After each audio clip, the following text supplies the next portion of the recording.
প্রথমে আগে নমস্কার জানাই। কবি জয়ন্ত দত্তের আমন্ত্রণে আজকে এসেছি জন্মাষ্টমীর প্রসাদ খেতে।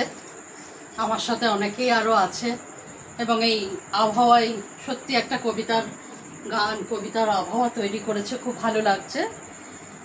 এই কবিতাটি এখনও প্রকাশ হয়নি, প্রকাশ হওয়ার জন্য দিয়েছি, কিন্তু আমি আজকে এখানেই আমি কবিতাটি পড়তে চাইছি। কবিতার নাম ভৈরবীতে এসো। ঘুটঘুটে অন্ধকার একটি জোনাকি আলোতে দুজনের পরিচয়। সেদিন ওই জোনাক চলা রাতটি ছিল আমাদের আলো ছায়া কবিতা। তোমার পকেটে ছিল মাউথ অর্গান, মনে আছে সুর বেজেছিল উইসাল ওভার কাম। আমার আবদারে ছিল অব্যক্ত কিছু শব্দ। 30টা বছর পেরিয়ে আজও আকাশ দেখি একসাথে। অস্তগামী সূর্যের রং দেখতে দুজনেই থাকি দাঁড়িয়ে পশ্চিম দরজায়।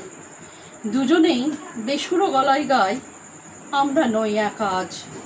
একটি বড় জানালার ওপাশে নীলাভ ভোর আর 30 বছরের পুরনো আলাপনের কিছু অগোছালো অক্ষর। কানের কাছে এসে তোমার ছোট্ট জিজ্ঞাসা, কিছু বলবে শ্রাবণী?